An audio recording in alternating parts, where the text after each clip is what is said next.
Funding provided by the Mohegan Tribe, CT Humanities, and Wonder Nation.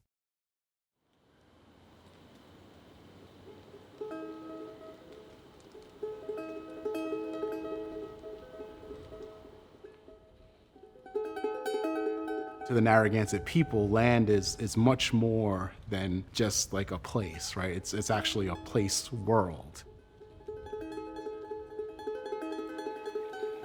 The entire landscape is imbued with meaning and significance and history and stories. And you can go out in the back of this church and there's a graveyard, and you can go all around this place and know a lot about the ancestors, know a lot about the history of this place just by being at this place, right? The history of the Narragansett Indian Church, it's one of the earliest churches in Rhode Island.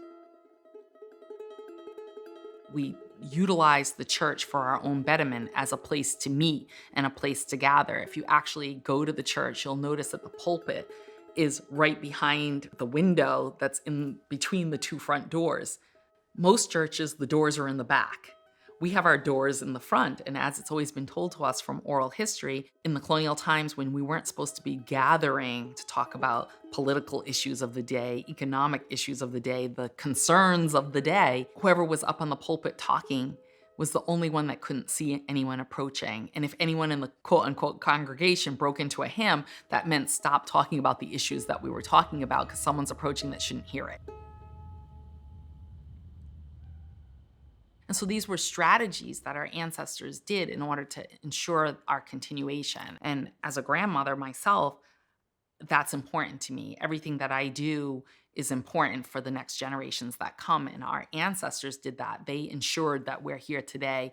And my job is to ensure that my great, great, great, great grandchildren down the road are able to be here. And so I think that that's really important, and why I do the work that I do, and why we tell the stories that we tell.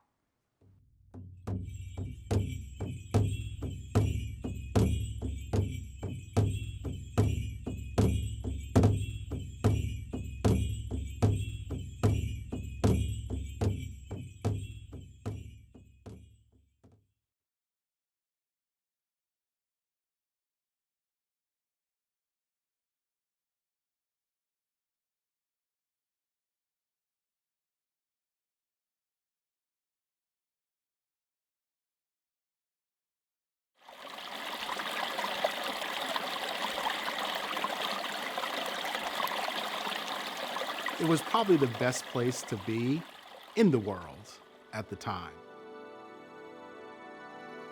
The reality is that there's not these huge religious wars.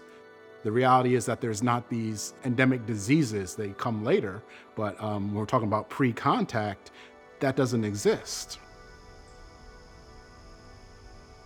Where we are right now, within a mile, you could be in cedar swamp, you could be in deep forest, you could be in freshwater ponds. There's springs all over the place. You can be in open ocean, you can be in saltwater ponds, right? The abundance is tremendous here.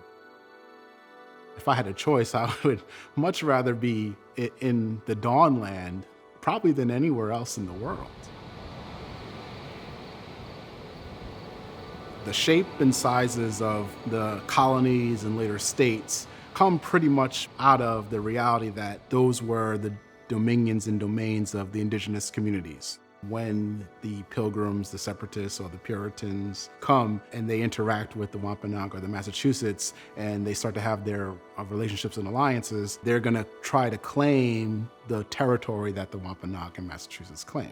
So pretty much what you see as Rhode Island today was the dominion of the Narragansett. The Niantic are in southeastern Connecticut.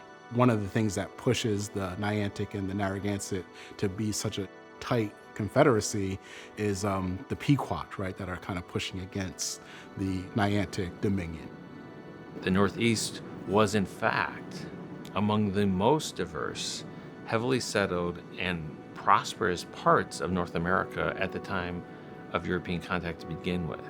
and that the century of disruptions that the Spanish and then the French and these English mariners and others bring to the region so thoroughly destabilizes the region by 1620 that the British are able to settle, as one scholar calls it, a widowed land. European diseases have taken extraordinary toll in the region. Indigenous slave traders have come to the region and trafficked dozens of peoples away from their homes. And the Puritans learned pretty quickly, in part through their indigenous informants and guides, that certain peoples are in deep tension with one another. So enlisting Narragansett support, Puritan leaders began a series of initiatives to essentially dislodge Pequot supremacy along the Connecticut River, which is the major artery into, as we all know, the northeastern interior.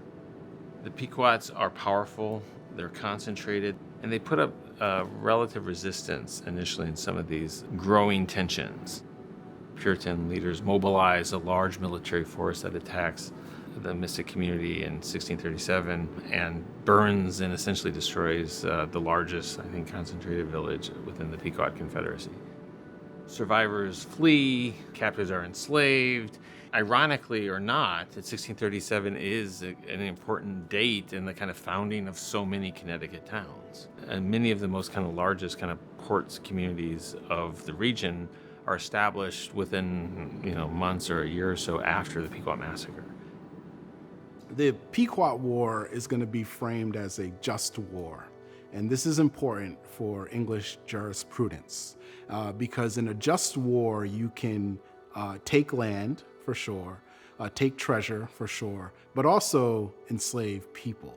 Although the people that come are separatists and Puritans, and they're thinking about establishing a city on a hill or being able to establish this community where they can practice, their religious beliefs unencumbered, the reality is that they are economic endeavors, and they have benefactors in England that expect to reap rewards from this investment. And prior to the Pequot War, there were no rewards to be reaped, right? They were struggling to be able to pay back these benefactors. So what the Pequot War does is it creates a new revenue stream in enslaving people. If you don't understand your own history fully, then you can't heal from the trauma. The reality is some of our people were enslaved. They were enslaved here in what is known as Rhode Island and the Providence Plantations, and some were enslaved through the exodus of enslaving people in the islands, Bermuda, Bahamas, but all the way over to Spain and Portugal. There was this vast slave trade that was happening here, and this place that we now call Rhode Island was knee-deep in it. Native people were extremely afraid of being enslaved, right? More so a lot of times than dying, because if you are enslaved, then you're taking from your land, you're taking from community, all the connections that you ever have, you're not going to be buried in this place. Lots of people moved into the marginal places, into the swamps, into those places where colonial authorities couldn't come and get them. I say it all the time. There is no U.S. history without Indigenous people's history, and there is no Rhode Island history, or any other state for that matter, without Indigenous people's history. Roger Williams could not have created this colony if it were not for the Narragansett people and the Narragansett Nation and its sovereignty in this place, and allowing, during that time, Roger Williams to even come into their sovereign space and to allow him to create a village that eventually becomes Providence in that place.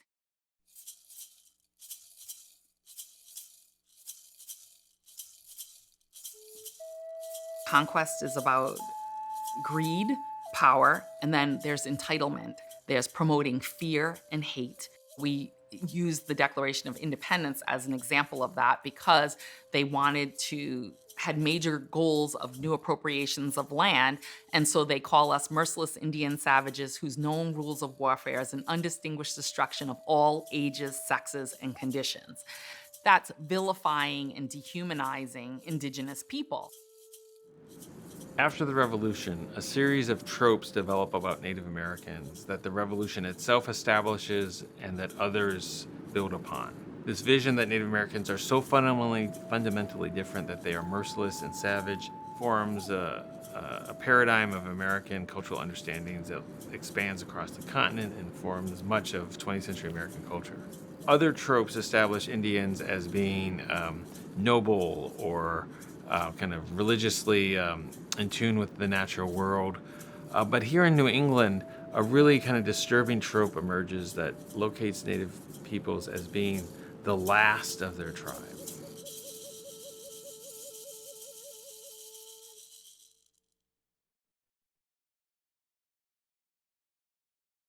How can you just declare the end of a people? This is post-Civil War. There's an economic collapse. The states and the federal authorities are trying to go into these landscapes that they weren't interested in before so they could build railroads through. They're going into those areas that indigenous peoples had been pushed into. Well, how do you get license and authority to be able to build on these lands? So the solution for Rhode Island is to say, well, there's no Indian people here. But there are. Not just in Rhode Island, Connecticut does the same thing.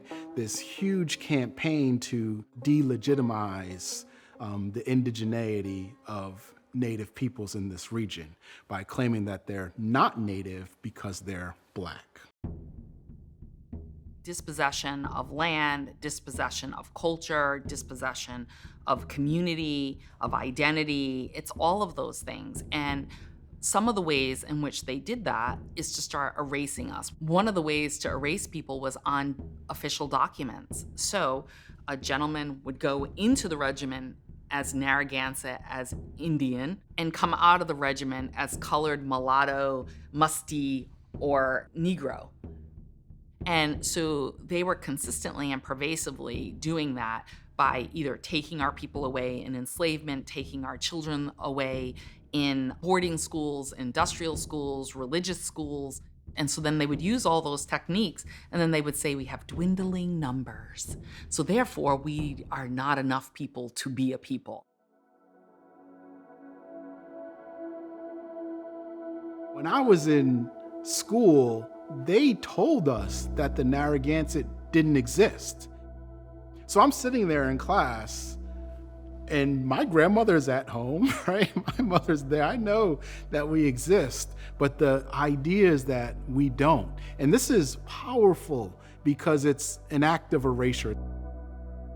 Unless you know that there's these things that have happened in the past that have preference some people over others, and that the legacy of that continues to today, and where we have these socioeconomic measures that separate people. And if you know that, then that's important, because then it determines how you allocate resources. It's not a benign history, right? That these things have created situations that we deal with and live with today. And if we know that, then we'll be more apt to think about solutions and ways in which we can deal with and create a more equitable society, because that's what we say and who we say we are.